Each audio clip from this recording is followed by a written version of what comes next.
Good afternoon, everyone. I'll call this meeting to order, the Mansfield Downtown Partnership Board of Directors for February 3rd. And I want to take a moment to welcome two new members to our board and give them a chance to say hello and introduce themselves. And we certainly can take a minute to do the same. But we'll start with Brian Coleman, and then we'll turn to Ron Shuren. Brian? Hello, everybody. Nice to meet you all. I'm very pleased to be on the board here with you all. I'm a 1982 graduate of the Ratcliffe School of Agriculture at UConn. I worked at UConn for 27 years. And I've been attached to Mansfield since 1982. I've been a permanent resident here since 2010. I'm married. I have two children. They went to the Mansfield school systems, and I'm very happy to be able to participate with you all. Well, if you have any questions for me, I'll be happy to answer them. We'll have plenty down the road, Brian. I'm sure. Ron?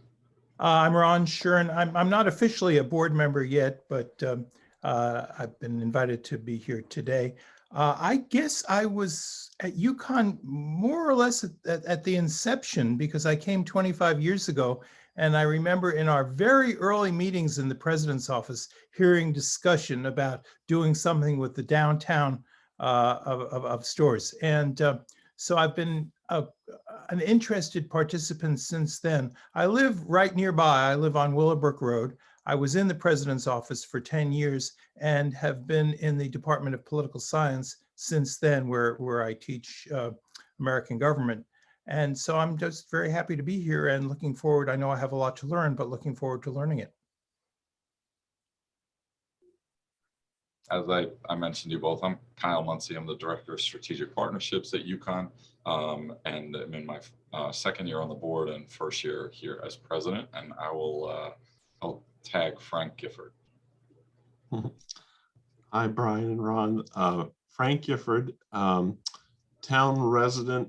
My wife and I have 3 kids, and when I started on the board, I think I had 2 in the middle school and 1 at E.O. Smith, and now I realize they've kept on going. So I've got 1 at UConn, 1 at UNH, and now 1 at in E.O. Smith. So we keep connected through different ways. One is through the town and through our kids, but actually, I'm a university representative, so we have a few of us who are appointed by the president's office, and it wasn't Phil Austin. I think it was Susan Herbst that first appointed me, so I've just continued on. So welcome, guys. I'm sure we'll have a lot to catch up on.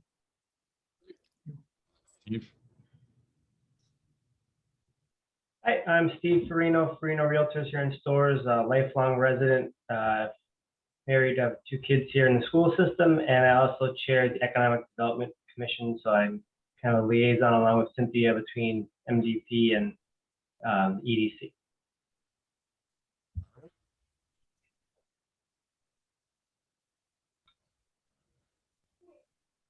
Up to you, Emily. Hi, I'm Emily Wicks. I'm the manager of operations and collections at the Ballard Institute Museum of Puppetry in downtown Stores.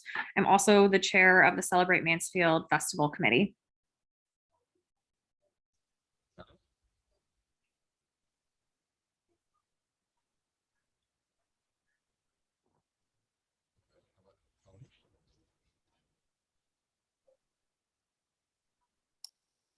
Can't hear you, Kyle. Can't hear you. I'll go next. You'll have to call on people, I think. Yeah, it was. Yeah. I'm Kara Workman. I work in the president's office. I've known Ron for a long time.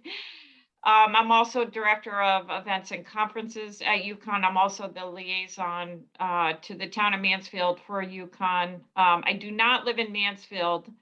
I live in Willington, although I am only not even a mile from the Mansfield line on the Willington side. So I'm actually closer, I think, to a lot of the Mansfield stuff.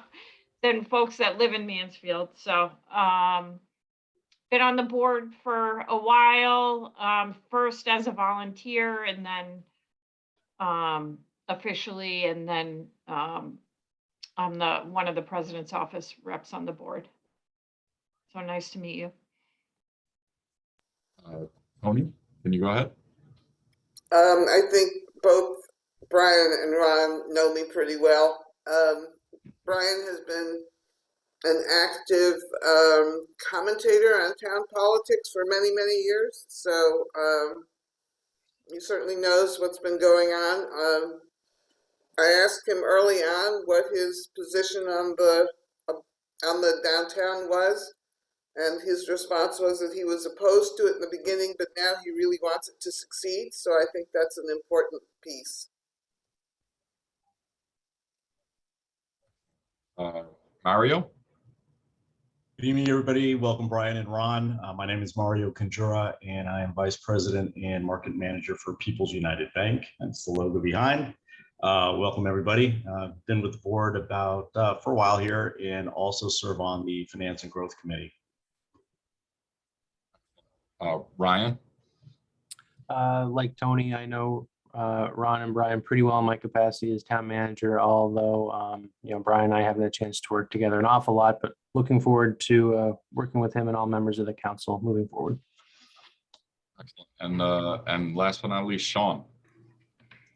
Hey, good evening, everyone. Sorry the camera is off this evening. I did get a chance to say hello to Ron and Brian while we were in the office together, in the partnership office together yesterday.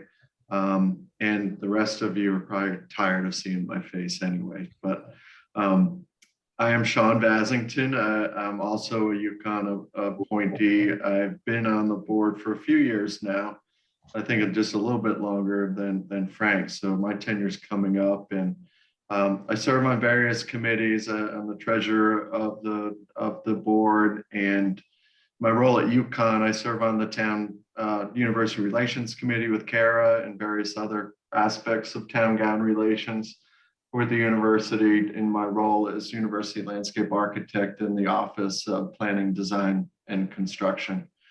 I'm also a town resident since 2014, and my son's at UConn. My daughter's a senior at E.O. Smith, and just really thrilled to be living here. I grew up in southeastern Connecticut and went to UConn a little later in life. So welcome to the board, and it's nice to see everyone this evening. Great.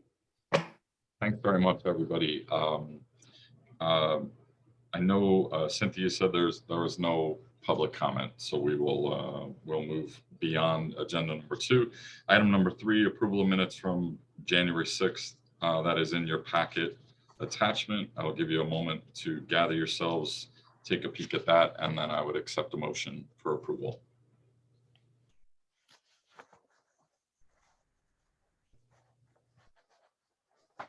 I'll make a motion to approve the minutes. First from Kara, can I have a second, Stephen, and all in favor? Any opposed? Fantastic. So the minutes pass. Excuse me, I have to recuse because I wasn't at the last meeting. Fantastic. Thank you, Brian. I however do like to throw in this of the minutes. Cynthia does a wonderful job on. It's almost like we don't even have to pay attention, Brian. We can just follow up with the minutes afterwards. It's fantastic. Oh wait, this is being recorded, right? Yeah, okay. Cynthia, we'll turn it over to you for the executive director report. That gave me a good laugh for the day. Thank you, God. You know what? That's what we're here for, Cynthia. That's what we're here for. To amuse me. Yeah, so I'll try to be brief. I know we've got a big agenda. So, and I'm going to kind of skip on the signage and wayfinding plan because we're going to talk about that under the strategic plan. So probably the big project that Kathleen in our office and I have been working on is the Mansfield Willy Restaurant Week, the pilot Restaurant Week. It's February 21st through March 6th. The website is Taste 2 Towns with the number 2. And I'm really excited. We have 7 Mansfield restaurants participating. We have Little Aladdin, Dog Lane Cafe, Coyote Flaco, Hops 44, Dan's at Wraps, Fresh Fork Cafe, and Fenton River Grill. And Willimantic right now has a cupcake for later, Stone Row Kitchen, Willy Brew, Grounded Coffee, and Harp on Church. We also have some great Mansfield sponsors led by Farino Realtors. So thank you, Steve. We also have Mountain Dairy, Home Selling Team, Mansfield OBGYN, and Stores Family Dentistry. So we have kind of our final planning meeting tomorrow, and we'll start pushing. We've already started doing a few teasers and pushing it out over social media. And we'll definitely be doing a press release. We'll be on the Wayne Norman show on February 15th. In the Chronicle and several other places to promote this. So we're excited about it. And hopefully you can take advantage of it, and we'll give you more information as in the next couple of weeks. The other thing is just to update you briefly. Denise has been working diligently on our events, and she's focused right now on National Poetry Month in April. The summer stroll on May 26th, and the bike tour on June 4th. And we'll have a sheet with all our events that we'll pass on to the board. Kathleen's finalizing that with an event guide for all the downtown businesses, which tells them what's going on, gives them opportunities to participate. And so we hope within the next week or so, we'll get that out to the businesses and then get that over to you all. We plan on interviews next Thursday for our 19-hour administrative assistant position. So we just closed that position, and town HR has been helping me with that solicitation. So I will let you know how those go after we have those interviews. And I think that's about all that I had, unless there's any questions or comments.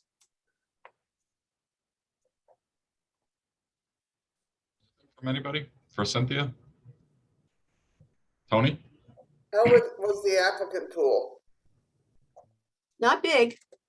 Yeah, not too big. Yeah, I think between it being part-time and just the trend right now, there's just, I think everybody's experiencing this, not a lot of applications. Would it have done better if it had been full-time? Probably. Yeah, it's hard to tell. Do you have enough work for a full-time person? Probably.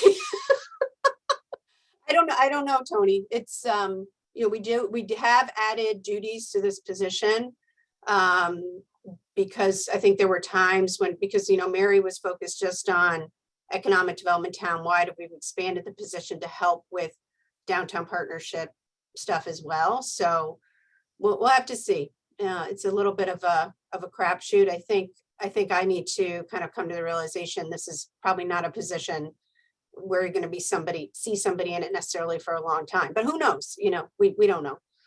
Is this something we should work on building a budget around to get a full-time person? I think we should look at that as part of the financial plan, which is one of the strategies. I'm also working with Kara to look at getting some intern help too. So that may help with some of the workload.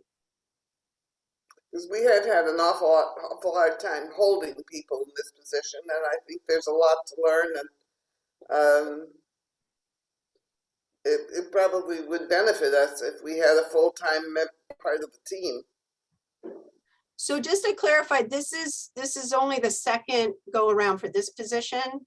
So the event coordinator position was I think 30 hours at one point.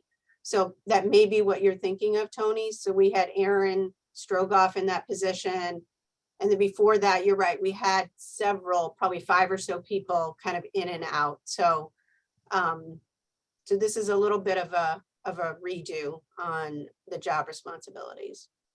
But I mean, you make a lot of good points. I think we'll need to look at it, but I'm hoping that that we can bring somebody on board, and we can get some of the admin stuff taken off the three of our plates. Mm-hmm. Yeah, and I would only add that I mean, not just with the partnership, but I think in general, given this new work environment where we're hybrid, and I think it's hard to analyze what our needs might be in this kind of environment that we're in now, because we may be looking retrospective as what was it like when everybody was in the office. But it's so different now that I would be hesitant to make any assumptions about either the applicant pool or what our needs are without really being, you know, in a more permanent, hopefully future permanent spot. I did a comment or a question for Cynthia. Where would it be appropriate for us to give an update on our conversations about the entertainment? I think under the strategic plan, because it specifically calls out yeah, that's where I would do it, Kara. Okay.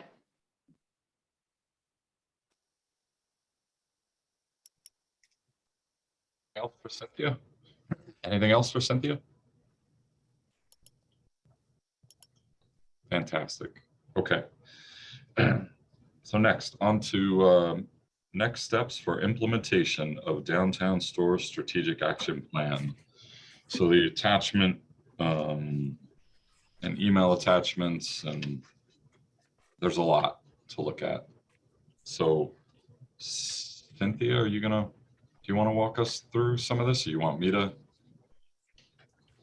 guide us through? How do you want to attack it? I mean, I think I just sort of, and here's Prabhas, sorry, Prabhas. I kept you holding there for a few minutes. Hi, Prabhas. So we've sort of got three pieces to address. So one is going over the implementation matrix, which could take the whole meeting. Looking at proposed steps with property owners, and then setting up a structure for the working group. So I would suggest just taking these off, you know, strategy by strategy. We divvied them up with Ryan, Kyle, Steve, Prabhas, and Frank, 1 through 9. And then Sean, Mario, Emily, Kara, and Tony. I'm sorry, Brian, forgot to mention your name, 1 through 9. And then Sean, Mario, Emily, Kara, and Tony, 10 through 19. So that's what I know it's going to be a little involved, but I think that's kind of the only way to do it. And that was, I think, the way that we discussed it with governance and with you and Sean. So I think I hit the strategy, and I can do, if there's something that is going on, like Kara said, with students in the square, we can kind of give a brief couple of sentences. This is where this is, and then just delve into comments and questions.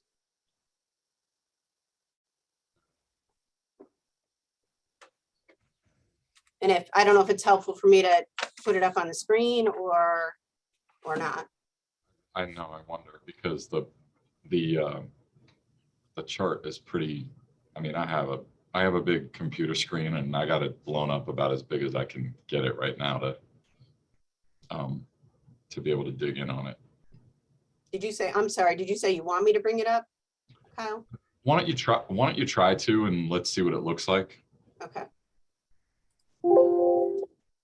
Yeah, I printed it. I still needed a magnifying glass. The font was so small.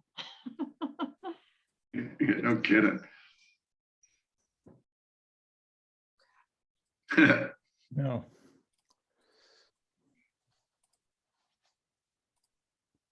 How's that? It's not legible on my screen. Yeah. So I've got it at 300% on mine. So, Well, most people on their own screens, I forget now. There's a button you can do, and it'll just adjust your own screen. yeah.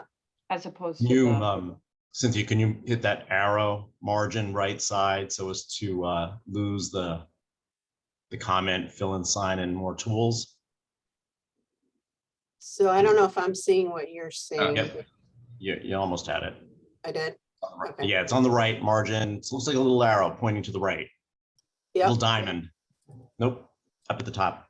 It's in the middle of the screen. the taskbar on the right, he's saying, get rid of. Taskbar on the right. Yeah, That where it says whole- Oh, that comment. thing? fill in- Yeah. Trying to figure out how to do that. And I'm not sure how to do that. That's it, right? Do you see the arrow that's under program/events? It's like there's I don't. It's I'm okay. sorry. I It's can call okay. We're Kathleen in good. here. No, we're good. All right. We'll make it happen. Okay. Okay. Okay. Oops, sorry. All right, so develop Mansfield wayfinding and signage plan. So that's one that's clearly underway. So we met with the consultant team Merge this week, as Sean alluded to. He gave them a tour of Yukon. Jennifer Kaufman and Derek Delay over the town gave them a tour of the town, and then Kathleen and I gave them a tour of downtown stores. And then they met with a couple of stakeholder teams, met with Ryan and the town department heads with buildings, so fire, senior center, Nash Zimmer, library. They met with Kelly Lyman and her team, including the engineer from the new school. And then next week they have 5 more meetings with different stakeholders, including just for the town folks, so they know they'll be meeting with Jay O'Keefe about the community center. So again, the goal is to work on wayfinding signage that is helpful for our residents and our visitors. They know how to get to various key areas in town. So town buildings, parks. It's not for specific businesses. So they're well on their way, and there's a whole process where they will do some more public engagement with a survey presentation. Our goal is for them to be done in August. I have submitted a budget request to Ryan to start funding the plan. So we don't lose a budget year, since they won't be done till August, and our budgets have to be in now for the fiscal year starting July 1st. So that one is very well in hand, I think. One of the key things for the downtown is a couple of things that they noted was a gateway sign to the downtown, probably located near Betsy Patterson Square, and then parking. So directional signage to parking. Those are some of the key things so far that we've identified.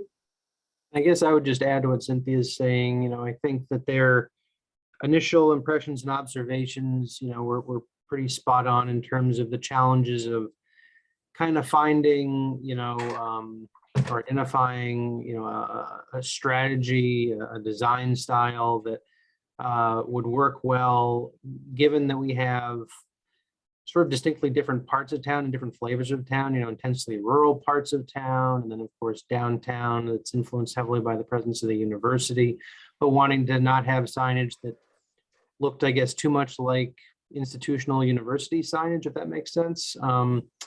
But yeah, so I think that they have a pretty good handle on what their charge is. And then we also talked about stores and the sort of strength of the existing stores brand and how identifiable stores is versus Mansfield. And so one of the things I think we were sort of zeroing in on was a branding strategy, almost like a hierarchical branding strategy, where we have signs that very much call people's attention to the fact that they're in stores, but within that sign, it starts off with Mansfield, and then stores is kind of a subsidiary, sub-brand, if you will, on that sign. So, because it was pointed out, something I hadn't noticed, that the flags in the downtown area, when you come in 195, you see Mansfield stores is kind of this alternating pattern, but that sort of lends itself to confusion because you're putting stores in Mansfield on the same plane, where if you have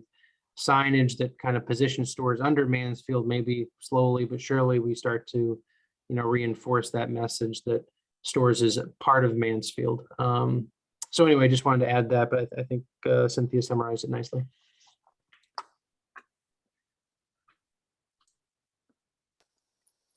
That's interesting. I was at a conference, must have been 3 years ago now, where we were talking about signage and the necessity of putting both names on the signs because, you know, I mean, I raised the question, how do we deal with this confusion? And the speakers at that conference said you got to do both. So it certainly makes sense.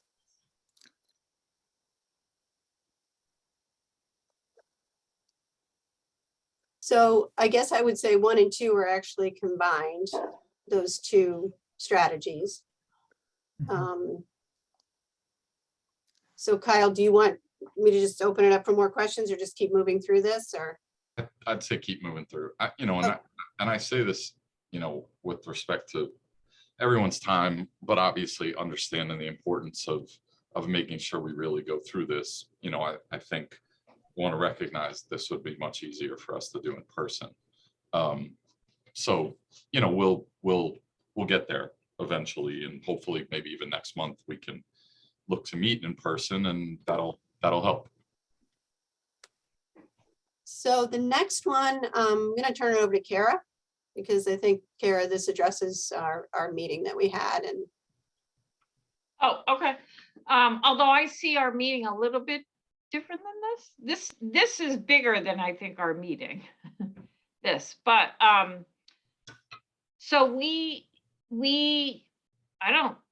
I think it even predated this recommendation, but and it also came out of some of the interviews with the residents that the Street Sense had done about a need to do more activities on Betsy Patterson Square, not just Yukon focused, because this one's clearly says Yukon, but in general, creating more of an environment so that people want to linger. So whether that's just having live entertainment, on the Betsy Patterson Square, or utilizing some of the open spaces in the area. What is that, buskering, or what's busking? Busking. Busking. So we actually had a very good meeting with Denise, and we strategized on essentially, so that this wouldn't become overwhelming, picking a scope, kind of narrowing our scope to decide, at least on the front end, let's choose certain days of the week, certain times of the day, certain activities. If you go to Yukon student groups, just carte blanche, it may be a situation where you be careful what you wish for, because you may get anything and everything. So I think we talked about wanting to be a little more strategic in who we reach out to at first, and have it be a little bit more entertainment focused. Try to get a schedule together, one that can be managed also from the staff perspective, so that this doesn't become a full-time job, just people doing things on the square. The other piece of this is we've been meeting with, we met with student activities because of the insurance requirements that the town expects, and how that actually influences a student group's ability to do something on the downtown. We're not at a resolution on that, but we keep chipping away at it. We all committed to doing more outreach to the student organizations, which there are tons of them. In terms of a long-term strategy, though, I really see us really getting in the weeds of this more in the fall. As many of you know, we're in what we call a red at this point, which is we're not really doing events. We're not encouraging large gatherings. So until we're at a position where the university makes recommendations for students to do things, I think it's not in the interest of the town to encourage activities that the university does not encourage. So I think that's kind of the short answer there.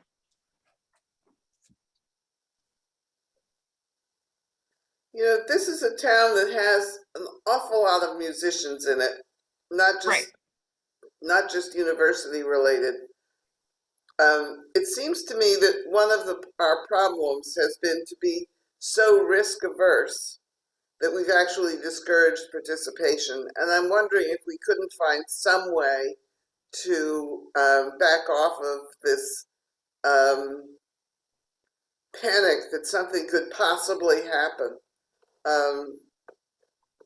and try something a little more minimal that would encourage people to show up and play. For example, I have friends who are play flamenco guitar, and they get together on Friday afternoon and they play flamenco guitar. That would be kind of great to have happen on the square. May I ask, is what you're envisioning organized, reserved times, or is it like Washington Square in New York City? People just gathering and, for example, playing? Not by reservation. I think it's both, Ron, but gosh, I wish Denise were here because she could answer this and maybe Emily or Cynthia or even Prabhas, because Prabhas was there. I think because of the town policies, again, back to there's a line between those. In terms of, one can be very impromptu, like those busting things that I can't remember the name. Does someone else want to?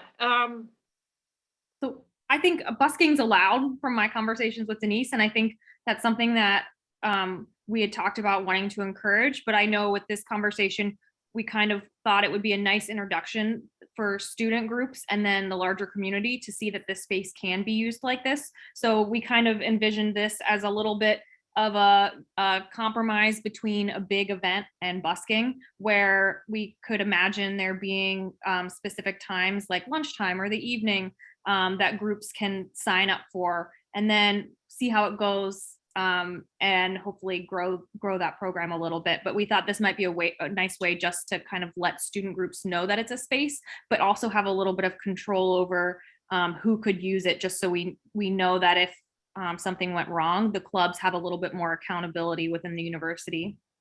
Does that seem right, Kara?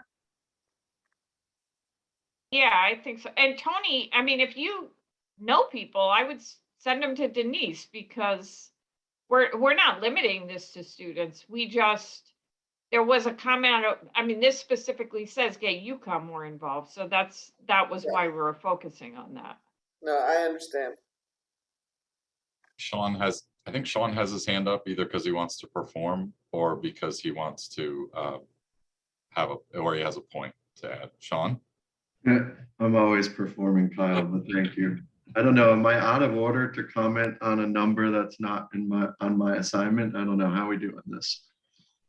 I was just going to say that I 100% agree with what Emily said, and you know, maybe we extend it to practices as well as real performances, because I do think we need to activate the square with that sort of activity first before and let people come and let folks start to wonder why they aren't occurring before we could successfully have any sort of busker type situation there. I mean, the buskers only exist based on foot traffic, and I'm not sure outside of events we'd ever have the type of foot traffic where buskers would be attracted to downtown stores, quite frankly.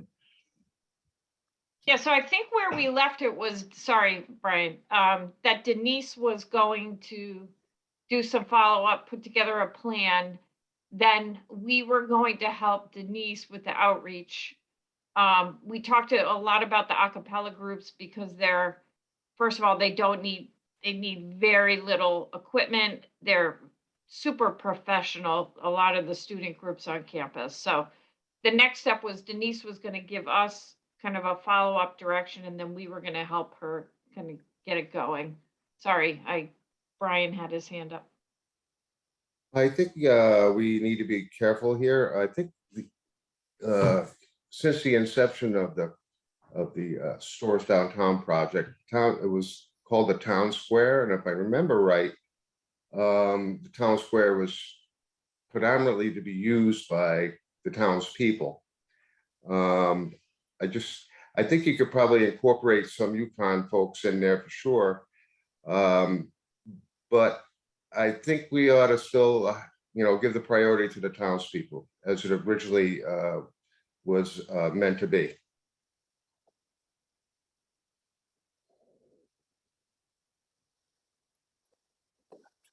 Is that possible? Yeah, like I said, we were just speaking specifically to the recommendation of the consultants. But again, if you have any suggestions, we just want to get activity there. I understand that. Yeah, I send it along if you know some folks. Okay, I will do.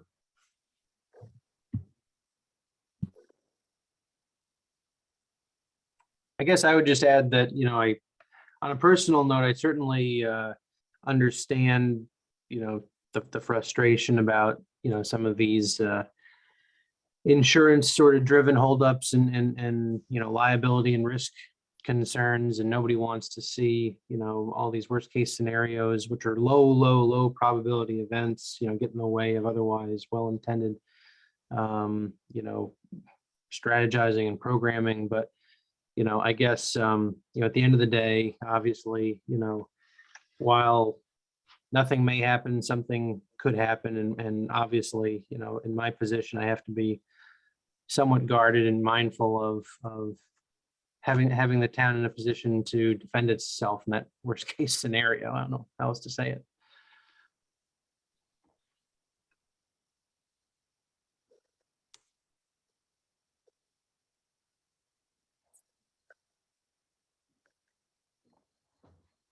Kyle, can I just, Yeah, go ahead. sorry. So yeah, just to follow up on what Ryan said, and I've been working with him and Denise and Kevin Deneen. I mean, what just to keep in mind in terms of the insurance is there's ways to do this, but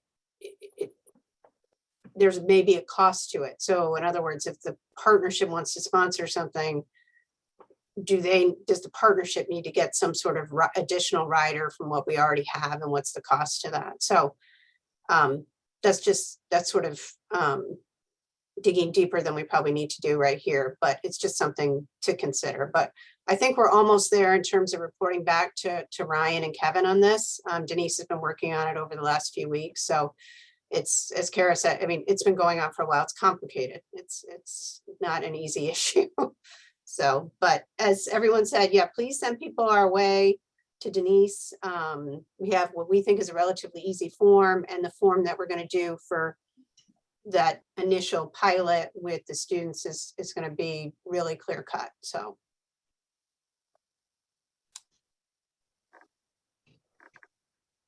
Excellent. On to the next, on the next point, Cynthia, you think?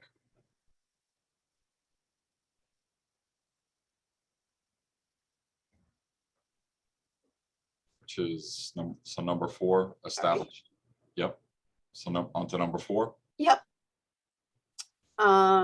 So we have started working on this program. We got approval from the commercial property owners to paint some of the available space, available windows.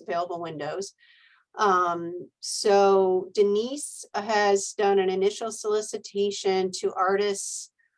Believe she reached out to, I think she reached out to the School of Fine Arts. We did get some interest, but most of the artists asked if they would be paid. And so I approved a stipend, a very small stipend, because we don't have the budget for this. And we haven't heard too much since. So we do know that there's a couple of things we're going to follow up on. So there's a Pride event that is being planned for, and they have some things that they can put in the windows. I think it's like some butterfly wings. We've noticed that Fresh Fork has had their windows painted. So Denise is going to follow up with them and see who they worked with. We also know Putnam has a sponsorship program. And as when I reread this, I realized there's a lot of places in here that the Street Sense team has recommended getting sponsorships. And that kind of falls into the financial plan because we are already asking people for money for our events constantly. So that strategy for raising money for events or projects is, to me, critical and crucial to move forward on some of these projects. So we hit a little bit of a bump in the road here, but we're still working on it. And the good thing is that, we have the approval from the property owners to use their windows. Ross? Just a quick question on this strategy. I saw that one of the key performance indicators, these KPIs, D was total dollar value of donations. And this seems to be driven by the donations from the property owners, I would assume, since the artists wouldn't be donating if they're also being stipended out. So I'm just curious about, we have the approval, it sounds like, to use that window space, but is that KPI of the donation element? Is there any kind of update on how that might be looking?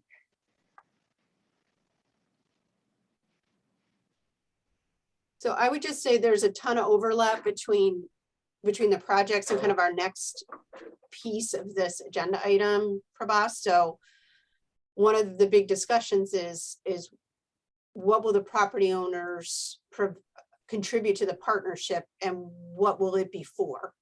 And we've discussed that, I think, a little bit at the last meeting. And, Kyle and I had our discussions with the property owners. So they know that we are looking for a financial commitment.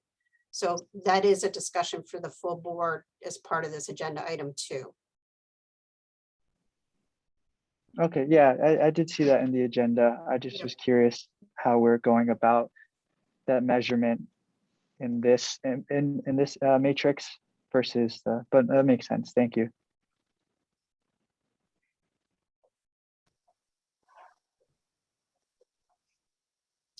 Great. Anything else on that particular point? Fantastic. Okay, so we'll move. I'm gonna take a little liberty, and I'm gonna say we're gonna skip number 5. We continue to talk with the property owners and engage with the property owners.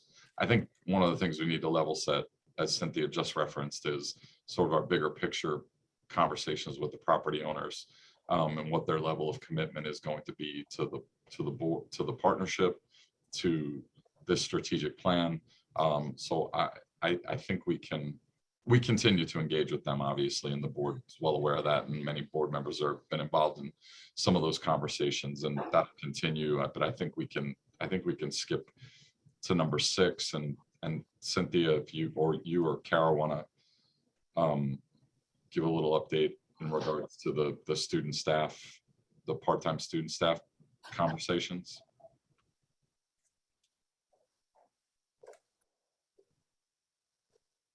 Yes. Do you want me to start, Kara, or? Yeah, I mean, I made the introduction. I don't know that I'm the one to actually, I can't make it happen. It's all Cynthia. I just, told her who she had to talk to. Yeah, no, Kara's absolutely right. And as I mentioned earlier, I'm kind of focused on getting the admin in place. So that's it, along with other things going on. So it's on the radar screen, and the team from Career Services is amazing. I will say that the meeting we had with them was just, they got it all together, got it going on. I was very pleased with that group. So that's on me to follow up. Excellent. Okay. Good to know. All right. Now we start getting into the not starteds. So I will leave it to everybody's imagination how long we want to spend talking about not starteds. I would have to disagree, though, with some of these not started. I'll say you disagree that they're not started. Some of them, yeah. I commented, I think, at our last meeting, or maybe that some of the things that they recommended are not things that we haven't done before. But like with everything, it's time, place, money, people, who's passionate, how do we move the lever? So some of these things, you know, we just got to keep tackling them, but I wouldn't necessarily say never started. Maybe not working on at the moment, but not all of them are things that have never been done before. Not current. How about that? Yeah, not right. There we go. Perfect. Okay, so so the number 7, the expansion of Betsy Patterson Square through the flex open street. I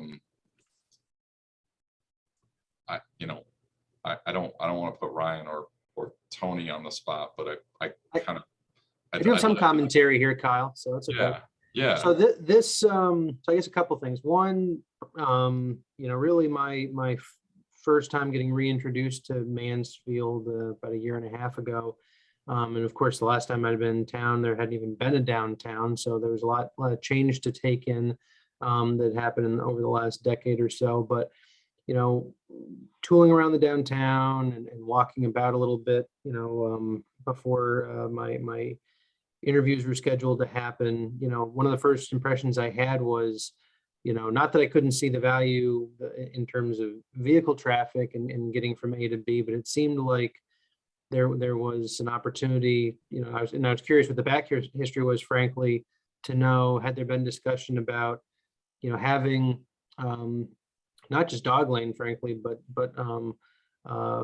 half of Royce Circle and Bolton, being all just pedestrian foot traffic oriented and closed to vehicles. I know obviously that eliminates some existing parking that people use and makes it a little harder for people to bop in and out of an establishment in like 5 minutes if they have to park further away and walk in.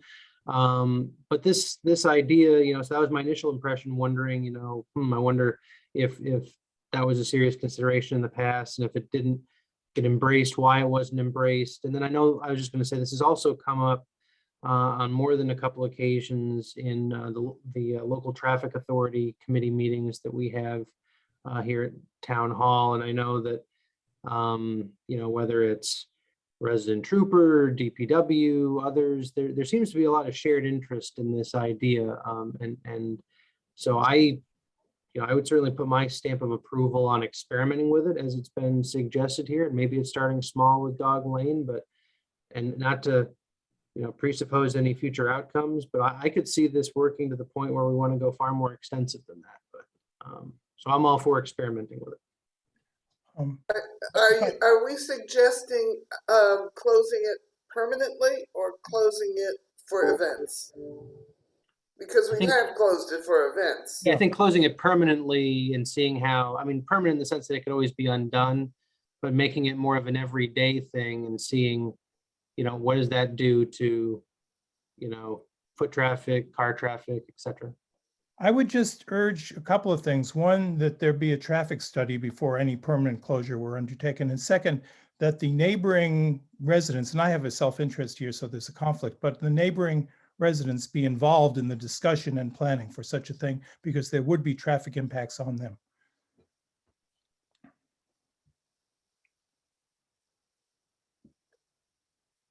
Points, everyone. Excellent. Okay.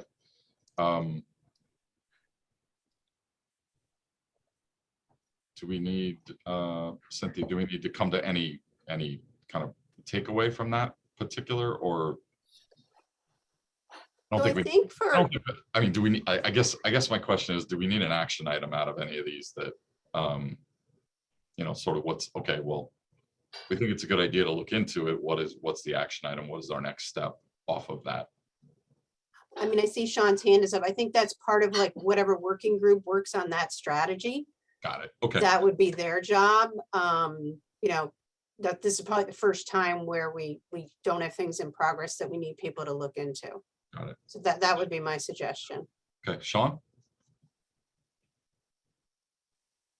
It's just occurring to me, I agree with Cynthia. I think that we don't want to get ahead of the working group, because there is some triaging that has has to happen here. But it just occurred to me that we never sorted these strategies by potential cost to the partnership or the town or the university. And this one here, to Ron's point, and to the last sentence of the recommendation, there is going to be a cost assigned to this to make sure that the cumulative impacts of whether it's a temporary or permanent closure, what the cumulative impacts are.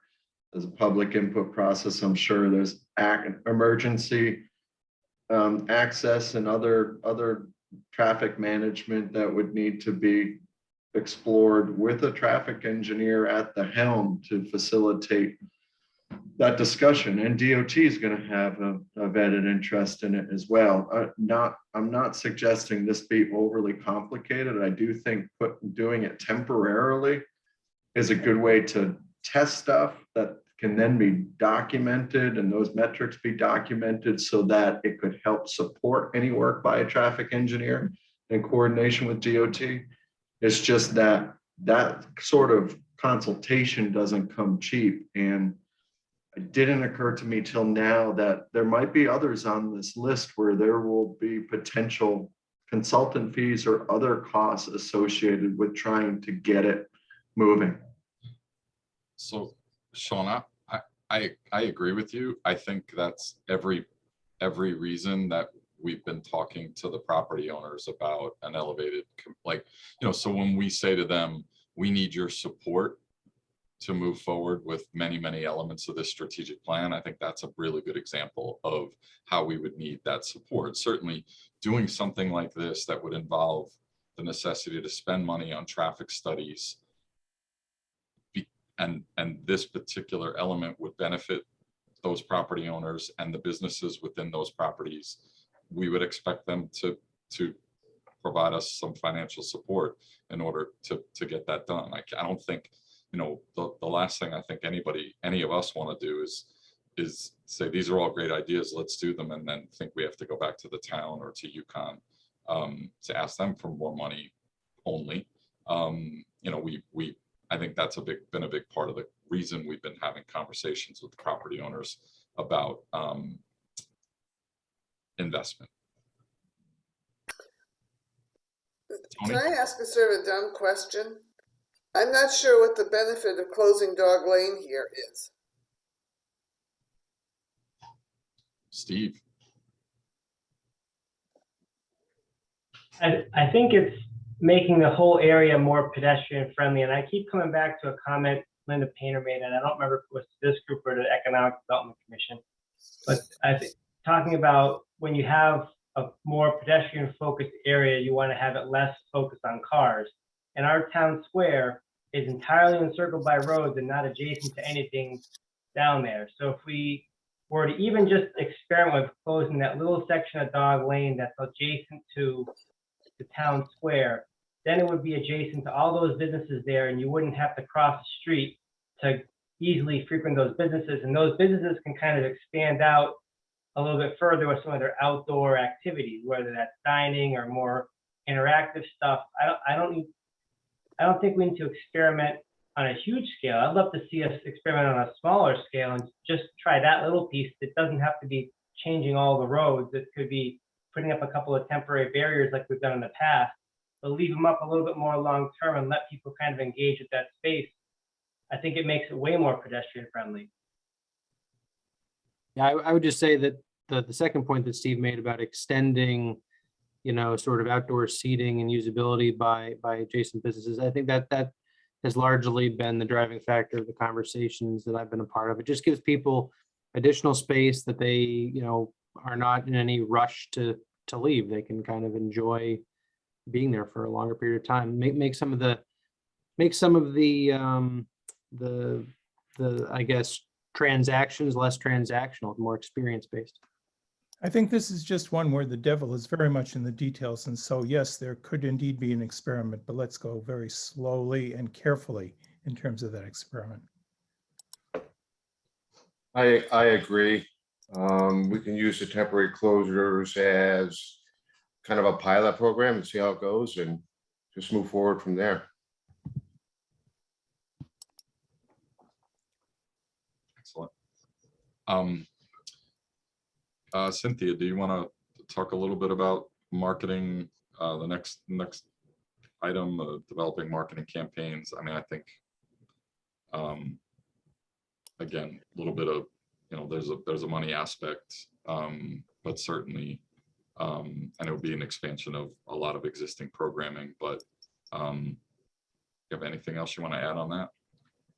Yeah, I would just say this, I think does get to Kara's point. So this has been a priority for us for a while, and we have done quite a bit of this. And actually Kathleen's, we've had a relationship with Jorgensen for a really long time, and we just keep reinforcing that relationship. A couple of times we've done dinner and a show. So this is something that is definitely we've wanted to do because, when the downtown, not that we did already, I don't want to say that we didn't already have a downtown, so to speak, but when the larger downtown was built, we always talked about this being a regional destination. And for it to be a regional destination, we need to promote it as a regional destination. So we need to look at Jorgensen, we need to look at the Boss Sanctuary, we need to look at Mansfield Hollow, we need to look at the athletic events. We really need to package it. And I think Larissa and Norma Street Sense, did a great job showing how that could be done. So this is something that we can do fairly, it's just a time thing, but we can do this, I think, fairly easily. Definitely through website, social media, different things that we're doing with Kathleen and with Margaret at the town.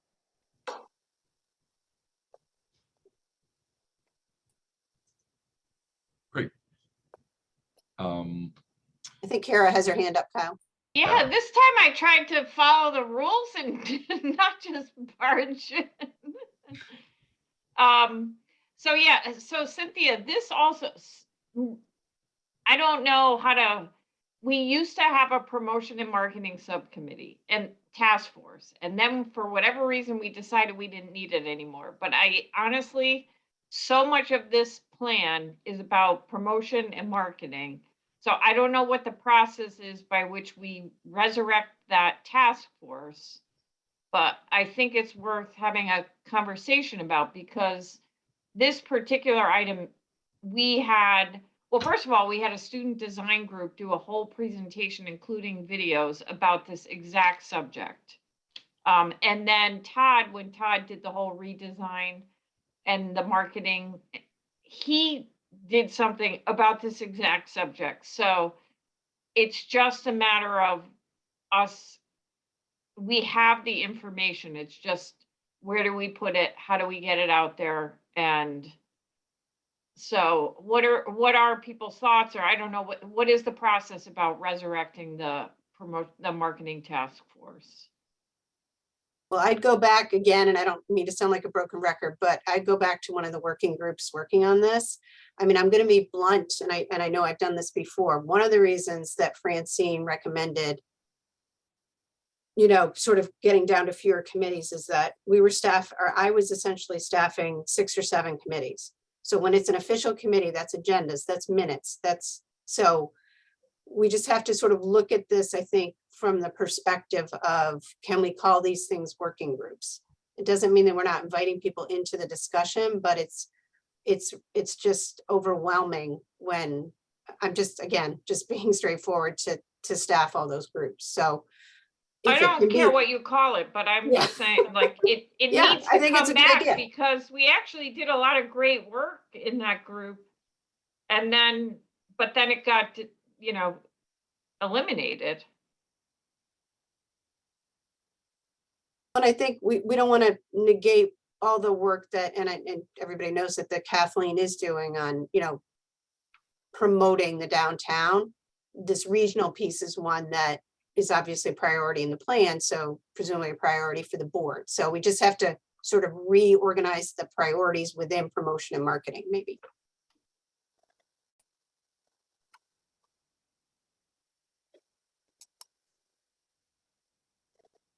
And just so folks know, some of the members of Well, Tony, you were on it and I was on it and Sean Cornegay. So people that aren't on the board were involved in this. We involved volunteers as well. So it wasn't a board committee. It had board members, but it wasn't a board committee. 100%.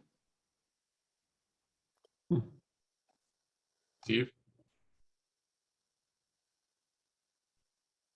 Yeah, however we do it, I'd be real excited about this. And when we were supposed to review our 9 things, our 9 little sub ideas, this was the one I was most excited about because I think this is going to have the biggest effect not only downtown but also on the residents and a broader group of people are going to benefit from this. I think we can reach beyond the downtown. So however we do it in whatever format, this is the one that I think I'm most excited about seeing move forward.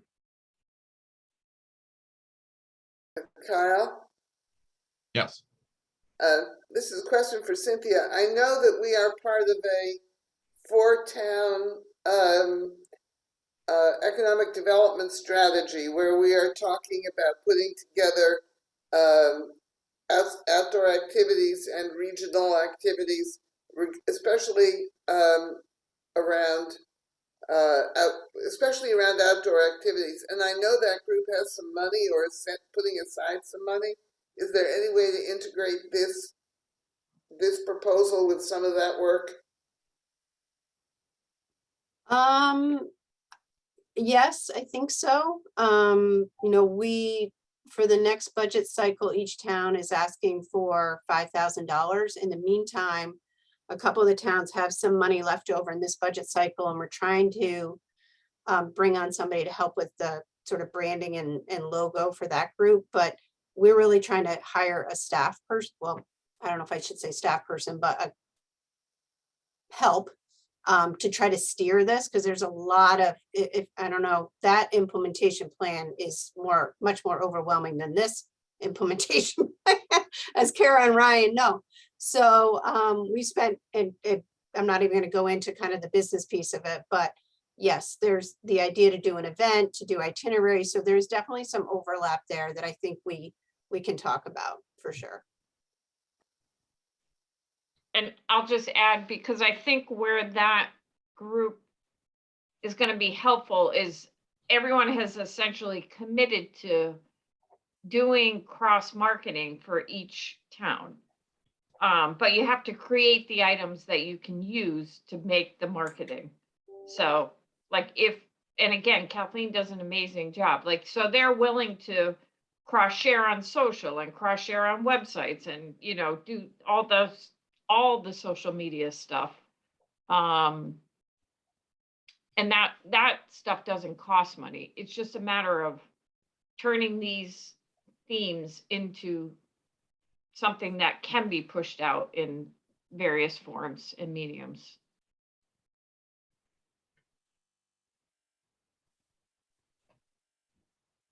Great. Okay. I think we need to come back to the question of do we need to recreate the marketing campaign and marketing committee? Again, I'm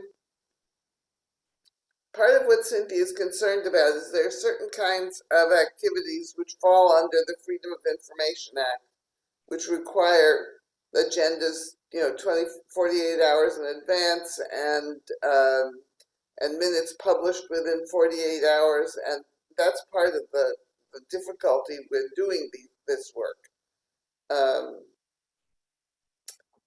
So I'm not quite sure how to structure this, but I agree with Kara. We really need to if we're going to do this, there has to be some kind of a gathering of people who are willing to put in the work. I guess I would say, I see so far we're through 8 of these, and we may want to, Kyle, we may want to just go through tier 1 and then shift over to the other pieces. And I see 2 working groups so far coming out of this. One looking at the dog lane closure flex space, and one looking at marketing and promotion. And that would be the idea, how, who serves on those groups. It's not necessarily just board members. That's how I would see it. I don't know how others feel, but that seems to be what's coming out of this so far.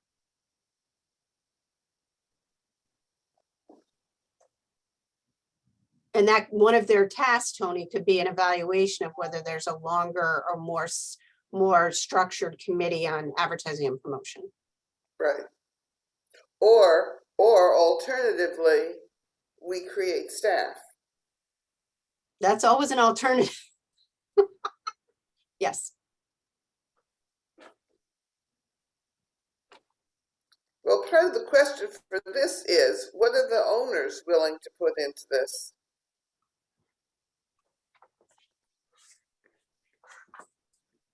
Yeah, I mean, that's why as much as I appreciate the input and the conversation, and it's all good for us to talk a lot about this. I mean, there are probably 5 to 6 items on this that if we don't get money, if we don't get more money from them, we're not doing any of these. We're just crossing them off. And that, and I'm not trying to be too much of a pessimist about it, but I mean, we were very clear with the property owners when we met with them, and we said we shared the plan with them.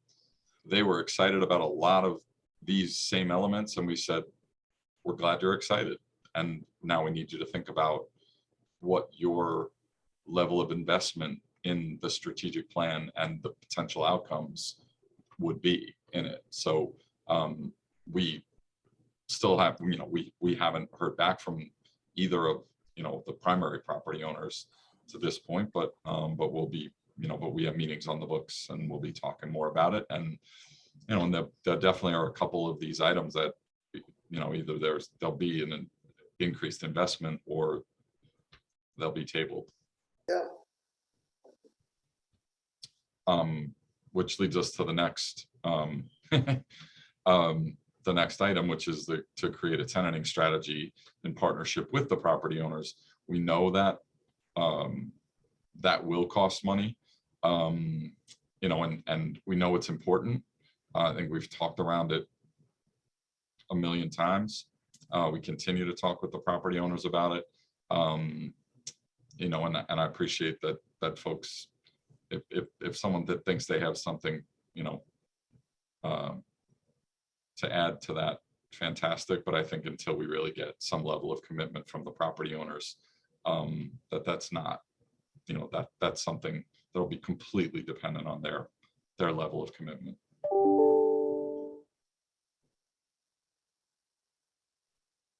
And the next piece is, I think, related in some respect.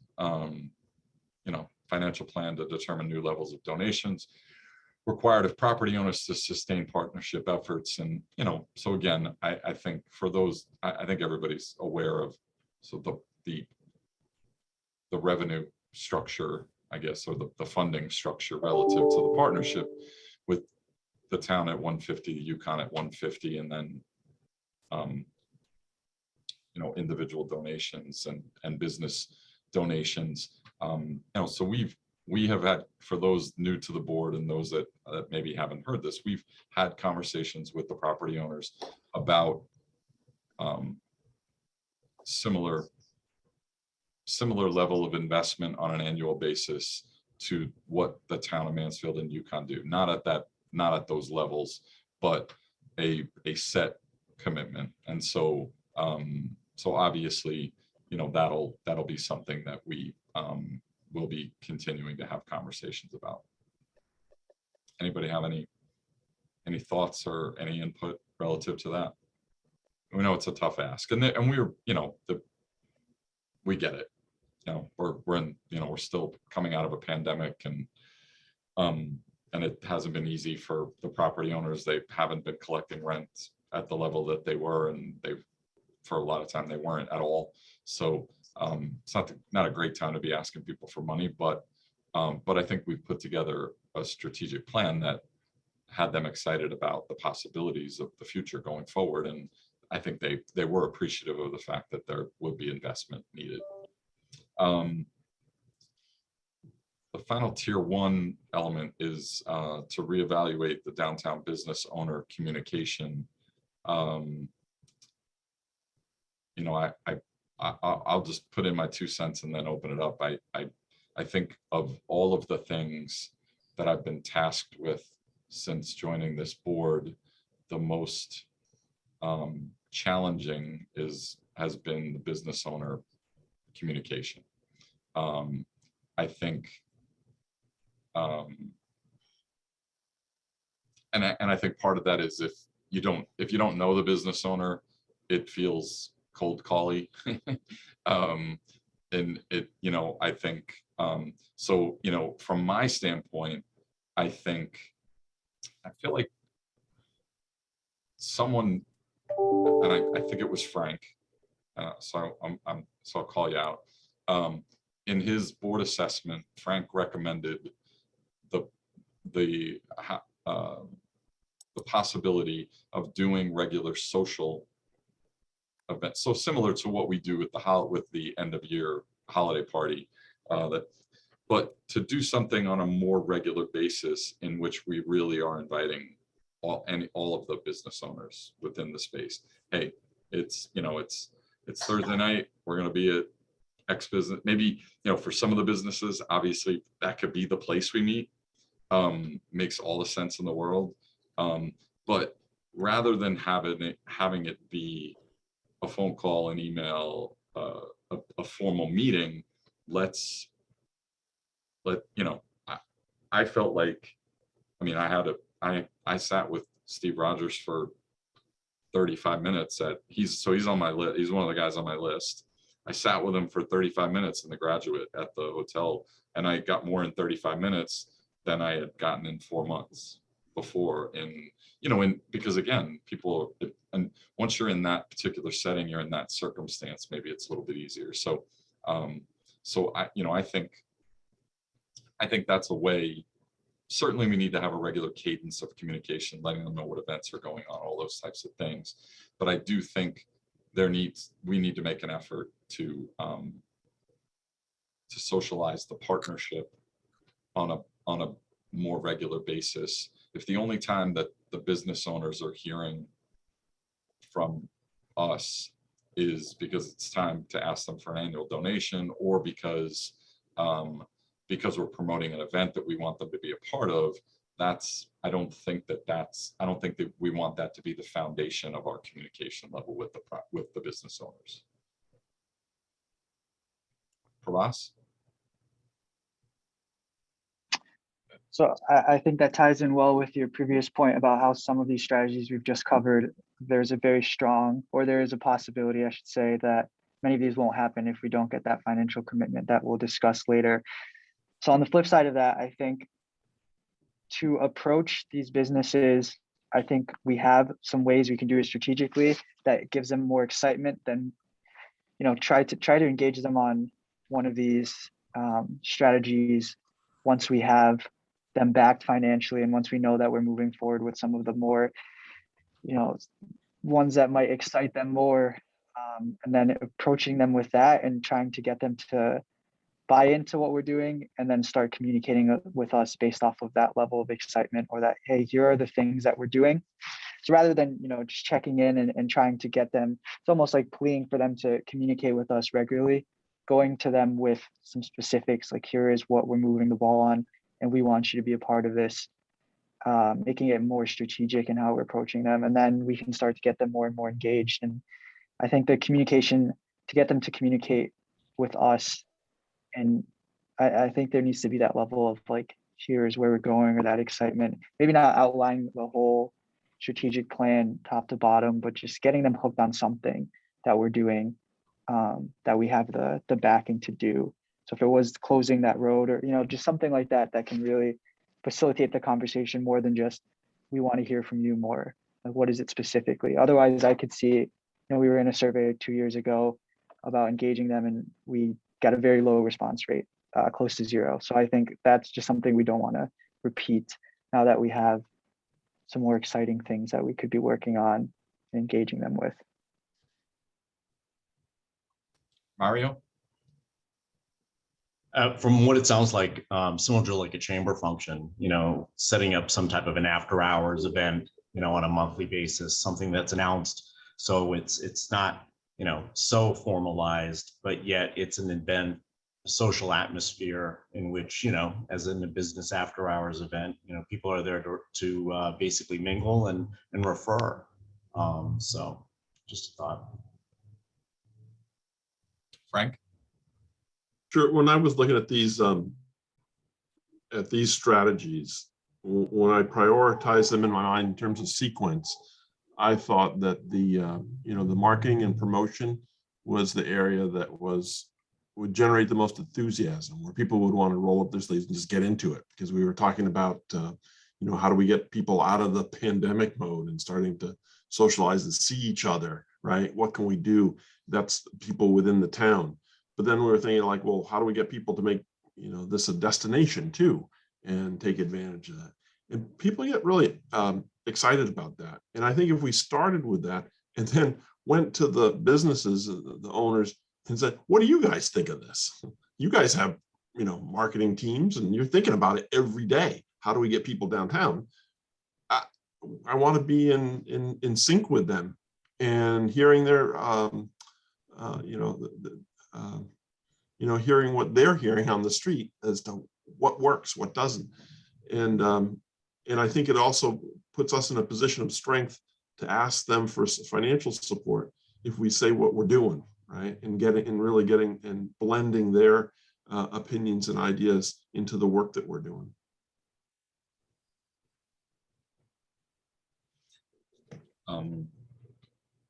Yeah, I'm actually thinking, as we head into the spring and fall, quite frankly, there are some unique opportunities perhaps to do a Mansfield Downtown Partnership Night at a UConn baseball game on a Tuesday or Wednesday night. Tickets will be easy to come by, inexpensive, we could, UConn Athletics would donate them. We open it up to any of the business owners, and we invite them. And perhaps depending on how many tickets we can get, invite them and a guest, come on out. They get a chance to meet the staff in person if they haven't met them, have some of the other board members there. But again, I think as much as anything, the festival is fantastic. I thought it was fantastic, but I think the difference is you're meeting them, but they're on their turf, right? It still feels like work and business. And I think if you get them, if it's at a UConn baseball game or a UConn soccer game or even a UConn basketball, you're getting to get them into some type of a social setting where folks can relax a little bit. You can put a name with a face for those of us that haven't. I really, especially in a time where we're going to be wanting to build up support, whether that's financial or just simply support from these owners. And continue to keep them abreast of what's going on, what's up, what updates there are, what changes, that type of thing. I think there are some really unique ways that we can go about it. I like where you're going with that, Kyle. It reminds us of, one of the goals that we had here was how could the downtown leverage some of the resources that are at the university for the town and for the downtown altogether. And this is a great way of sort of flipping it, right, and using the expertise or products of the university to help amplify what we're trying to do, which is get people downtown. Absolutely. Great. So Cynthia, did I hear you suggest that now that we're through tier 1, maybe we punt tier 2 to the next meeting or another time? Yeah, I think that, the 2 other items, especially the next steps with the property owners, because that's sort of hanging out there. We punted and moved one of those meetings. So maybe we're not quite ready, but I think we have to,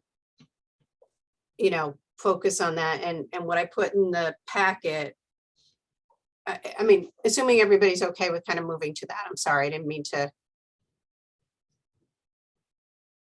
Does that sound like a plan for the board to just move into that piece of the agenda? Yep. Okay. Is, what I've proposed here and working with Sean and Kyle is, individual meetings with Heart Oak Tree and the Oaks. So we had talked about making sure the Oaks is part of this conversation too. So again, the residential, they're already making a financial commitment, but they are very important to this whole discussion. So continuing those individual conversations, Sean had suggested really getting their endorsement and buy-in, maybe almost a written endorsement of the strategic plan. And then once we sort of get through that process, see if they are willing to engage on this tenanting strategy. Kyle had already floated that with them.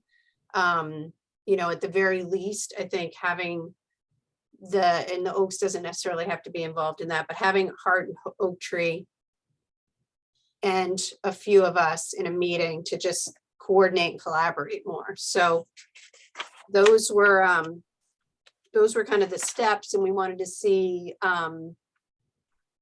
what the board thought of those next steps with the property owners. And again, it's under item 5, number 2.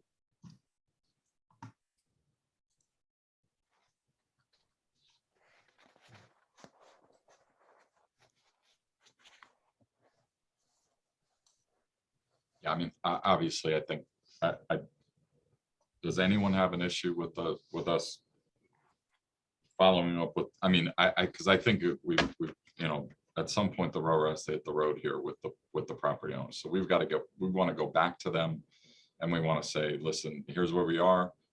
We have a plan. We want to be able to start and move forward, and this is what we're hoping that you commit to, and this is what we're offering to do as a part of that, and have you partner with us moving forward with the plan. Steve? I'm good with all that. I guess my question comes more to the tenanting strategy. What's our ask for them there? Because they both seem, from the meetings we had with them, that they both had a very clear vision for what they were looking for in terms of tenants. And being that that's their business and it's their asset that they own, it seems a little bit maybe not our place to tell them the type of tenants they should be looking for. Yeah, I think we articulated with them that we felt that we at least have a seat at the table in that discussion, and that as much as anything, we want to make sure that they're having a strategic conversation across their businesses relative to a tenanting strategy. So for instance, if one of them has a letter of intent with a significant potential tenant, yet doesn't have any place to put them, and the other property owner has 3 places that they could put that potential tenant, then let's make a deal, and let's not cut off our nose to spite our face here relative to the down. That's where we believe that's our state. That's what we're claiming. We're saying, hey, our responsibility to the population of the town of Mansfield is to work to make sure that the property owners are making the space as vibrant as possible. And obviously a tenanting strategy is important. We're not telling them specific, other than relative to town laws or regulations, what businesses to bring in. But I think we want to make sure that we're serving as a mediator of sorts to make sure that they're collaborating. Because it's too easy for them to say, which they have said to us, that they do. Oh, we're all in the same space, we're all in the same business, we all do this, and we cross paths all the time, but do they really? And is that a strategic, is that a general conversation, or is that a specific conversation? And we want to make sure it's a specific one. And frankly, they didn't tell us to pound sand. So I mean, they said, yeah, let's all get around the table. So, Brian? It seems to me that relations with the property owners and the board are somewhat icy. That's kind of the impression I get right now. What can we do to warm relations with the property owners? Well, I think I can't speak for my time before I was on the board. I think we have an excellent relationship with them right now. They just don't give us any money. So to put it bluntly, I mean, having a great line of communication is fantastic, but we have that with UConn and the town also, and both UConn and the town write a big check. So monthly meetings and monthly emails and updates on who might be moving into a facility, into a space is fantastic. But financial support, when you're starting to look at a strategic plan like this and tackling it, financial support is what really is necessary to be able to do that. So I don't disagree. I would say, Cynthia, I don't want to speak for you, but it's taken some significant effort to continue to have the lines as open as they have been. That's Cynthia and I making sure that we've been having meetings every 3 weeks with Hart, and the Oak Tree group is a little more distant, and so it's taken a little bit to get them engaged, but they've been responsive. At least very recently it's been, and their reception to the strategic plan was excellent. So. Yeah, I would just add that hopefully we're not coming across as icy, but it sounds like we are. I would say that the relationship has been fine over time, except that they really don't have to talk to us at all. I mean, so keeping those lines of communication is what Cynthia's been working on for years, actually, with them. And the fact that there's been a lot of turnover with the property owners, and then you add COVID, you add the decimation of retail and everything else that goes along with it. So we're actually in a good place considering all the circumstances. And I would say it's as much, Brian, a transformation of the relationship from property owner to partner. I think it's important. That I think is what we've said to them often, is that we don't want to refer to them as property owners. We want to refer to them as part of the partnership in a very although, like I always comment, they refer to us as their asset. So that is very different. We are a line on a spreadsheet, as I say. Yep. And that is a very different mindset as well. So that kind of speaks to how they view us. Yep. Why do they consider us an asset? Asset in terms of their spreadsheet. Asset versus liability, accounting terms. Oh, okay. Yeah. Because, one's in California and they see us as their, when they look at their financial statements. So so what they're trying to do is actually get from just being a financial statement, being an asset on a spreadsheet, to having an actual face, a name, a people, a place, so that they don't treat us as just an asset, if that makes sense. Yes. Yeah, going into this, they're looking at it with financial goals, and we're looking at it with more community goals.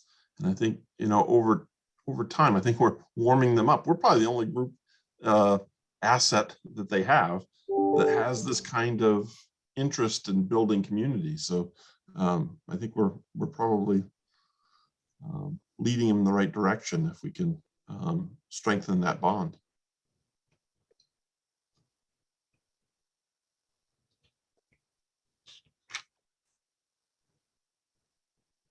Okay. So Cynthia, we jump forward to number 3. on Yeah, that? I mean, I can, if I can make a suggestion, I've already got y'all assigned for working groups. Great. Based on our conversation, it sort of seems like there's, 4 groups or so that would make sense to start if we want to do it that way versus kind of, originally, I think what I worked up was an initial working group that would sort of, working groups come out of that, but I can see, kind of the dog lane, again, the dog lane group, maybe public space group, advertising and promotion group, property owner / financial plan, and then business owner relations, greater coordination.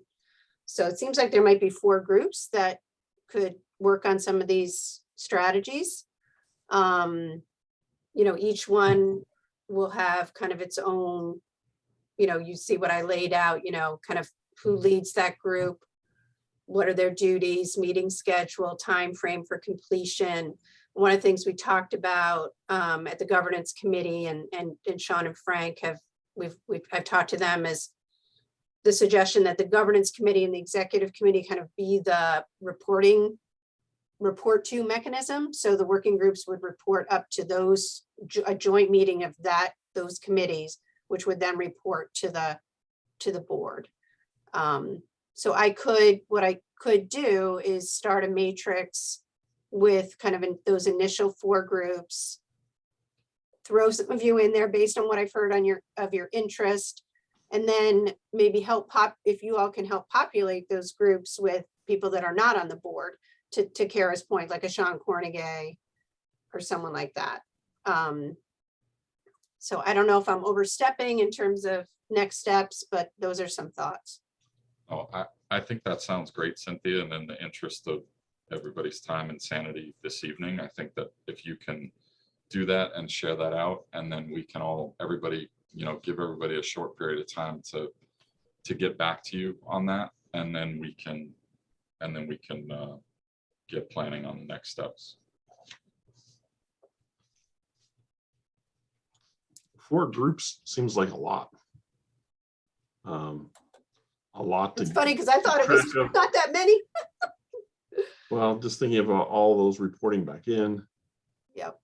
Yeah. We don't have that many volunteers to begin with.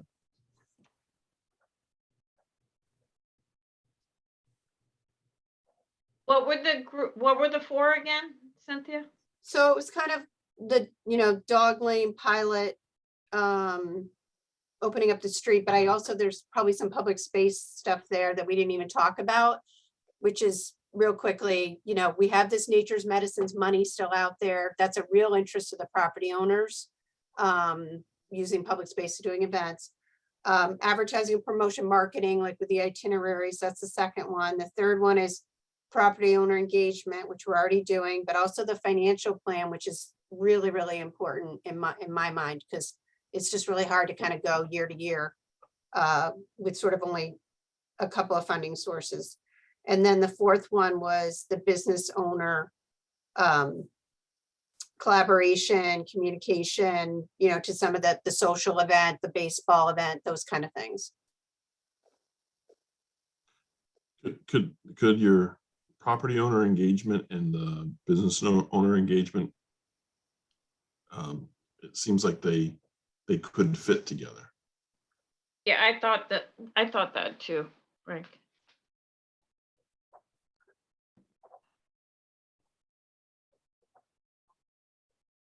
Yeah, I can, whatever you guys want. Yeah, I can put those together. Why don't you send it out, Cynthia, and everybody can take a look at it and provide some feedback once everybody gets a chance to take a look at it. And the only other thing I would add is, isn't the financial piece essentially what governance is really tasked with, or no, the governance committee? That's finance and growth. But, yeah. Yeah. Or, sorry, well, finance and growth. yes. I'm just saying, are we recreating a committee of a committee that we already have structured in the board? That's a good point, Karen. I thought about that, and maybe Tony, you and I can talk about that too. That committee is fairly large. So, yeah, it might be. So maybe we do it working group / finance and growth committee. It's gonna have to be, well, anyway, I'll leave it at that. I've got to say, as chair of the finance, if we don't get more money from the owners, we're up a creek.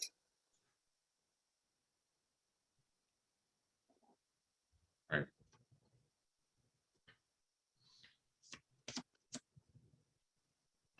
Okay. Anyone else on any of that, or should we move on? I had just one more question while we're just sort of on this topic was, in governance, we did talk about the, recruiting future board members and other volunteers. And there was one item of these strategies that was important, I thought, to me, that was not in my group that I was looking at, but it was talking about setting up, the micro influencer campaign. And I was thinking a lot about, what are the groups that we're trying to influence? And then thinking about, well, maybe within those groups are the ones that we would want to recruit for our open volunteer slots. So at some point, I think it would be helpful to have a further discussion just on that, because it would guide, the composition of our board, I think. And it's something that we need to take up in the next couple of months as we think about our timeline towards our annual meeting in the summer.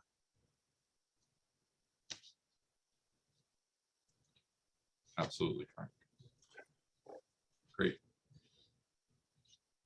Okay, so I think we can get back to the general agenda, and Cynthia, review of the number 6 is review of the new business of the year award. There's an attachment in the packet. Cynthia, do you want to just, were you going to run through that, or I'm sorry, I don't remember who was going to manage that. That's okay. I can do it. So recall this was something that started in the governance committee, and then we talked about it at the board meeting. Actually, I'm trying to remember if it was. We had a No, subgroup. we had a group. Thank you, Kara, because I was like, wait, Steve and Kara aren't. Yes, there was a group of board members that informally talked about this. Thank you. And then we bumped it up to the board. We talked about it, I think, at a board meeting a couple of months ago. And so Kathleen's done a great job and put together for your review under item 6. So kind of the timeline to try to get this accomplished, to recognize a new business of the year. And this would be a board evaluation. So there is a nomination form that was also attached. And the goal would be for board members to submit nominations to the partnership staff and that in March, and then discussed at the board meeting in April, where someone is, winner isn't exactly the word, but selected, I should say. And then we would work toward notifying that winner, and then the award would be given at the annual meeting in June. And then Kathleen put together criteria, which is also in your packet, which is, I think, some of the things that the smaller group talked about. So if we're going to do this for the June annual meeting, we want to start moving forward with this.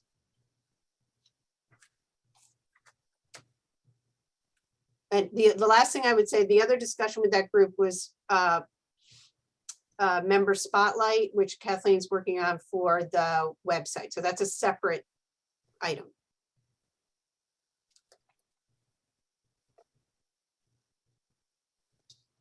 I think Kara has her hand up. Kara? No. Okay.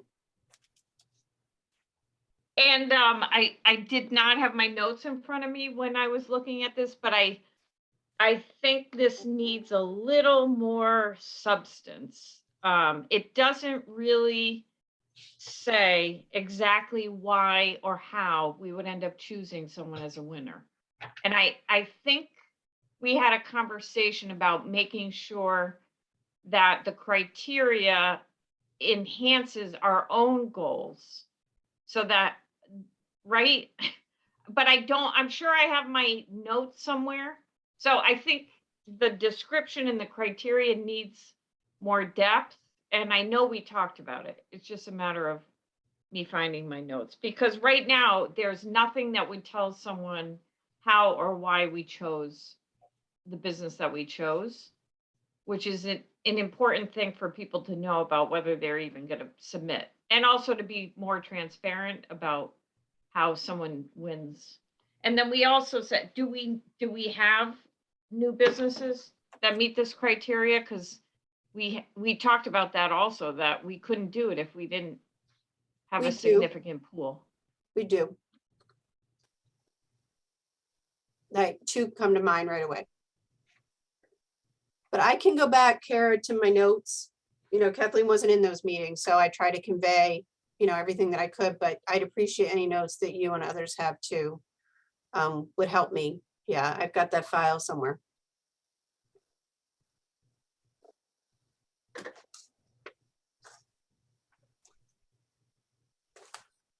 I found it right here. Yeah, I'll dig. So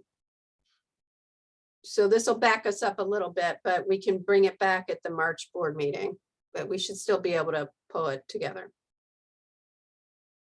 Is Prabhas, are you Yeah, raising Prabhas. your hand? Did you have something, Prabhas? Yeah, just one quick question on the new business element of this. 'Cause the criteria, the first two, definitely, it might qualify for this year and have a good pool, but, and I'm sure you guys discussed the difference between new business versus just business of the year. I feel that the latter might be better for repeatability, but I don't want to throw off anything this close to it, but I was just curious if that was discussed. So the new, like picking the new business of the year versus business of the year, and then elaborating on the criteria number 4 rather than 1 to 2.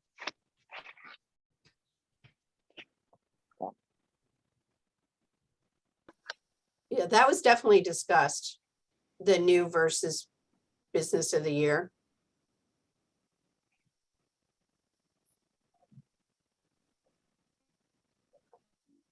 I don't know if How Steve long or, ago did we meet? It feels like forever.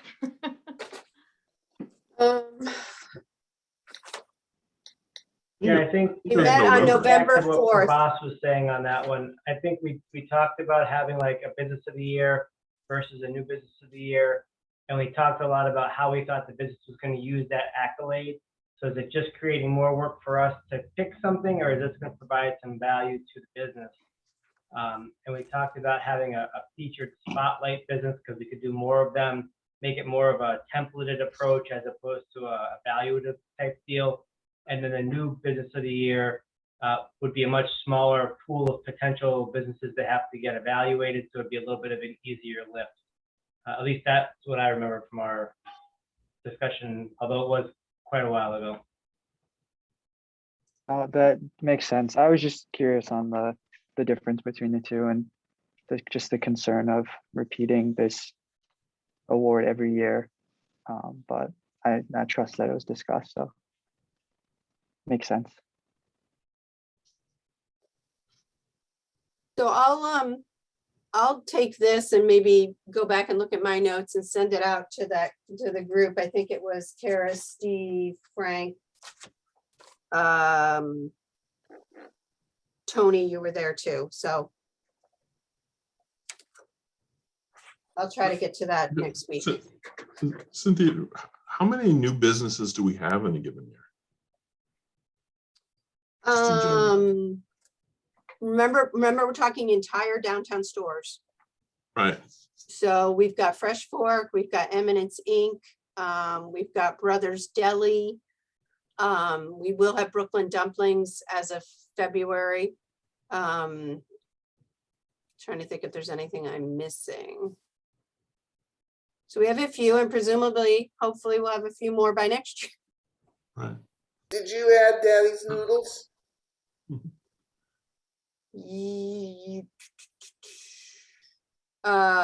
Yep, they would be within the past 18 months, Tony. Yep. I think. Yeah. Are the owners aware of this? I mean, have we talked to the owners about doing something like this? I don't think so.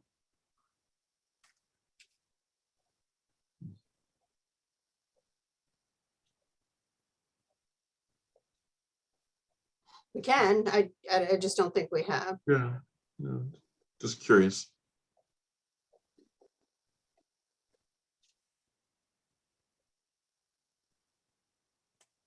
Okay. Anything else on that? Great. So we'll move on to committee reports. I will start. I've been pinch hitting and happy that Emily will be returning to glory in the Celebrate Mansfield Committee chair. A couple quick updates on the festival. Our last meeting, the 19th annual Celebrate Mansfield Festival is planned to be held on Saturday, September 24th. So the date has been set for that event.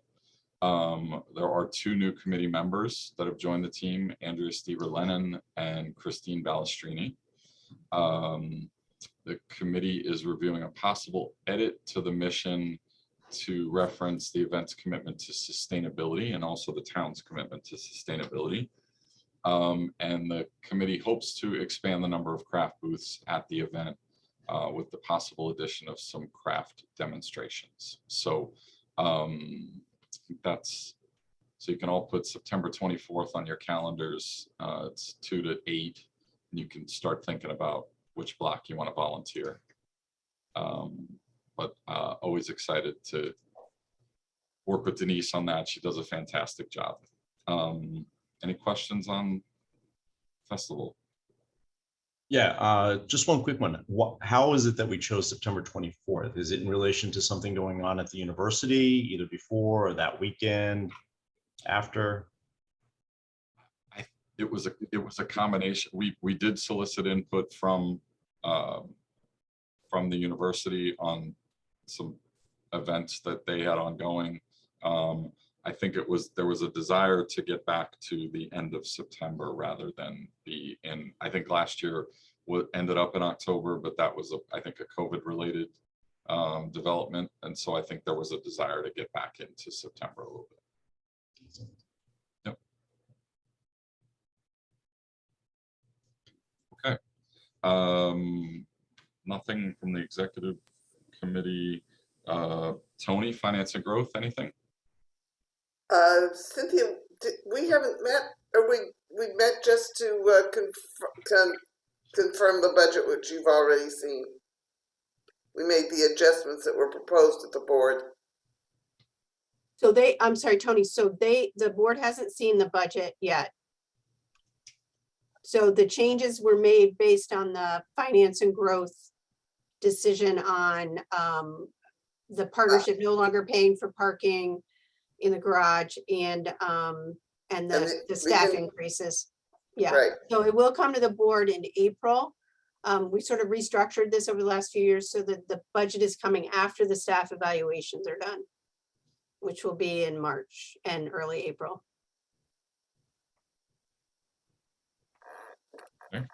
And Frank, governance, any updates? Yeah, we met on January 24th.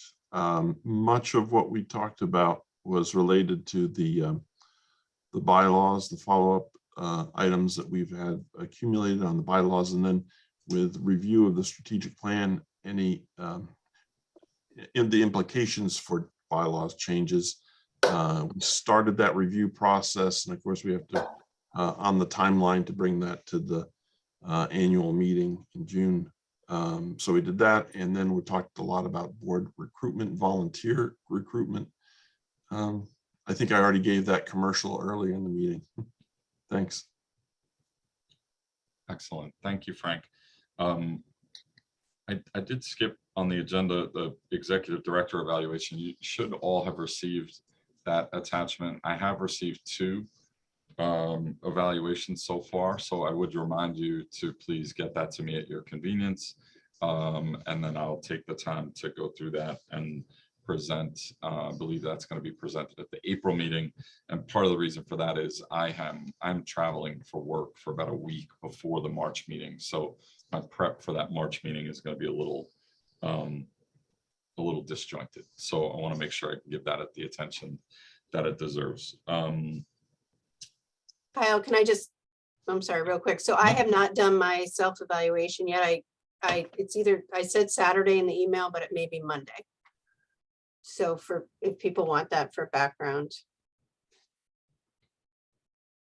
As I normally do. Excellent. Okay. Fantastic. All right, well, we're in the home stretch. So correspondence and communications. I will just call out the letter of resignation from Sam Bruder, which is in the correspondence. We certainly appreciated Sam's time and obviously wish that he could have found a way to stick with it and work it around his schedule, but obviously couldn't. So we certainly wish him the best and hope that we can have him be a part perhaps of one of these working groups or some other things to continue to stay involved, but we appreciate his time. And then the other communication is in the packet, and so feel free to read up on all of it. Do we have anything else that anyone has? Can I, excuse me, Kyle, can I just speak to you and Cynthia briefly after the meeting is over? Very briefly. Absolutely.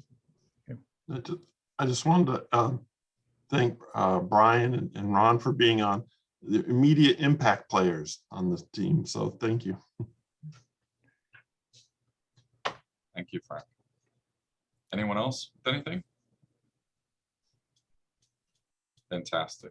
Can I have a motion to adjourn? Prabhas, can I have a second? Tony? Yep. All in favor? Any opposed? I think. Okay, and we are adjourned. And Cynthia, if you can stop the recording. Ron still has his hand up. Sean's. Oh, Sean, He's clapping. clapping. He's clapping. All right, so Ron, we'll stay on the line. Yeah, Cynthia and I will stay on, and Cynthia, you can stop the recording. We are adjourned. Okay. Thanks, everybody.